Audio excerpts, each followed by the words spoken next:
Notre histoire commence en 1939, peu avant le début de la Seconde Guerre mondiale. Nous vivions en Autriche, un pays couvert de fleurs, mes parents, mon frère et moi. Nous étions l'image d'une famille heureuse et unie, et entre nous régnait la certitude que rien dans la vie ne pourrait nous séparer. Mais ce ne fut pas ainsi, hélas. Mon père était un chirurgien renommé, ma mère professeure de droit et très dévouée, donnait des leçons par pur amour de ses élèves. J'avais alors 10 ans et mon frère 15 ans. Nos nuits et nos jours étaient très heureux. Nos parents avaient l'habitude, après le dîner, de nous amener sur la véranda de notre maison pour voir les étoiles, et quand nous le faisions, tout le monde parlait de bonnes choses qui s'étaient passées dans la journée. Non pas que nous aurions pu tout avoir à ce moment de notre vie, mais tout était rose. Je ne me souviens pas de les avoir vus un seul jour être tristes. Après avoir compté et bien admiré les étoiles, nous chantions au rythme du violon de mon frère. La première chanson a été Edelweiss, belle musique mélancolique qui apportait la paix dans nos cœurs. Ah, comme il était bon de chanter avec la famille Edelweiss, sous les étoiles. J'ai eu le sentiment que je pourrais faire cela toute ma vie.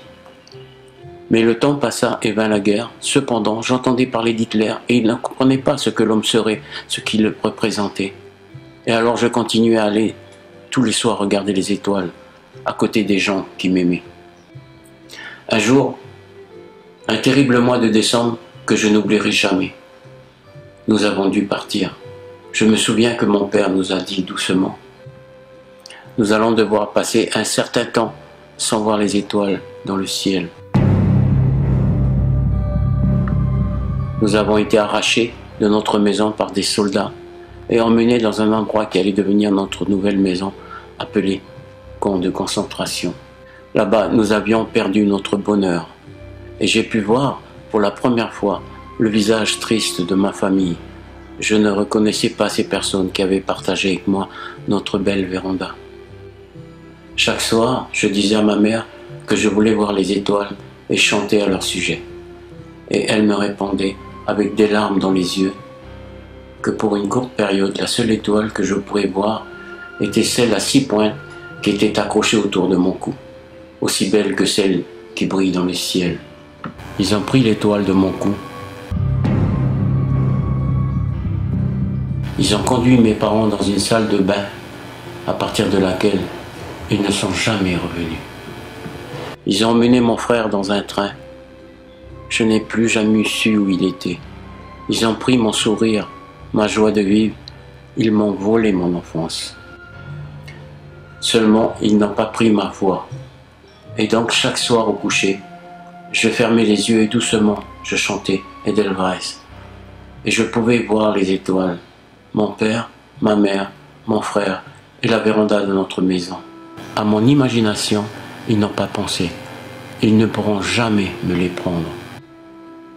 Aujourd'hui, j'ai la certitude absolue que je ne serai jamais fatigué de chanter sur la véranda avec ma famille et en aucune manière j'abandonnerai mon pays. Ma mère était la plus douce personne que je connaissais, mon père était l'image de la dignité et mon frère était mon grand camarade et il jouait du violon comme personne. Aujourd'hui, je sais la vraie raison des larmes de mes parents quand ils m'ont dit au revoir pour aller à la salle de bain.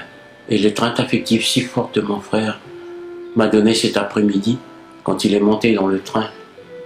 Aujourd'hui, je sais tant de choses que je ne voudrais pas savoir. Est-ce que les hommes peuvent agir comme des bêtes sauvages? Est-ce que les races, croyances, religions ne sont qu'à peine un subterfuge que les hommes utilisent pour éveiller les loups féroces qui existent en eux? Aujourd'hui, je connais le pouvoir du temps, mais pas pour oublier les bons moments ni les très mauvais moments. Aujourd'hui, je sais enfin que la nostalgie est dans le camp de concentration de cœur. Aujourd'hui, je sais que le plus grand trésor dans la vie, c'est la paix. Comme l'amour, l'Edelweiss vit dans un endroit caché et inaccessible aux promeneurs qui voudraient le cueillir. Bien qu'il y en ait qui le poursuivent, et le met en danger d'extinction. Il a dû être déclaré une espèce protégée. Sa beauté et sa force ont alimenté une légende qui cache quelques mystères. Il pousse à des altitudes élevées des Alpes suisses autrichiennes.